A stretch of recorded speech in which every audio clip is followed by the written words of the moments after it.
Hello friends, എല്ലാവർക്കും നമസ്കാരം. അപ്പോൾ വേദവിക്രത്തിൻ്റെ അടുത്ത് എല്ലാ കാര്യങ്ങളും പറയാണ് കേട്ടോ.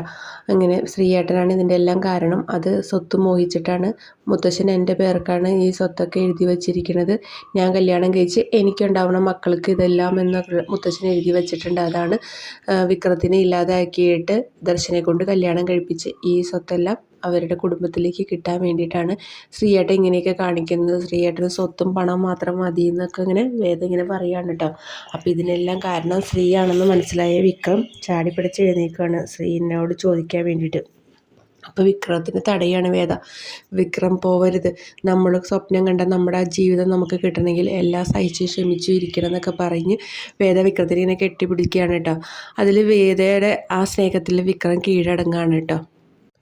അവിടെയാണെങ്കിൽ നമ്മുടെ പുളിക്കനെ ശ്രീകാന്ത് വകവരുത്താൻ വന്നേക്കുകയാണെന്നു കേട്ടോ.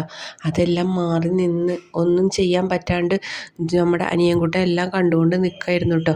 ആ സമയത്ത് ജോണി വാസവനെ വിളിച്ചു വരുത്തിയേക്കാണ് പുളിക്കനെ കണ്ടെത്തി കാര്യങ്ങളെല്ലാം തുറന്ന് പറയാമെന്ന് പറഞ്ഞിട്ട്. ആ സമയത്ത് അവിടെ സംഭവിച്ച കാര്യങ്ങളെല്ലാം കണ്ട് ഷോക്കായിട്ട് നിൽക്കുകയാണ് നമ്മുടെ അനിയൻകുട്ടൻ കേട്ടോ. പിന്നീടാണ് ഈ വേദയും വിക്രത്തിൻ്റെയും ആ ഒരു സ്നേഹമാണ് കേട്ടോ പിന്നെയും കാണിക്കുന്നത്. വിക്രത്തിൻ്റെ കാലുമേ മരുന്നൊക്കെ പറ്റി കൊടുക്കുകയാണ് വേദ. അപ്പോൾ വേദ വിക്രത്തിനോട് ചോദിക്കേണ്ടി, ഇപ്പം ആരെങ്കിലും കയറി വന്ന് ഇത് കണ്ടാൽ എന്തായിരിക്കും അവസ്ഥ എന്നൊക്കെ ചോദിക്കുകയാണ് കേട്ടോ. അപ്പോൾ വിക്രം പറയും, കണ്ടോട്ടെ, കണ്ടു കഴിഞ്ഞാൽ ഞാൻ പറയും ഇതെൻ്റെ പെണ്ണാണ്, ഞാനും എൻ്റെ പെണ്ണും തമ്മിൽ ചേർന്ന് നിൽക്കുന്നൊരു സെൽഫി എടുത്തോളാൻ പറയും എന്നൊക്കെ പറയുകയാണ് കേട്ടോ വേദയും വിക്രം. അത് കേൾക്കുമ്പോൾ വേഗം ചെന്ന് വിക്രത്തിൻ്റെ ഒരു സെൽഫി എടുക്കുകയാണ് കേട്ടോ ചെയ്യുന്നത്.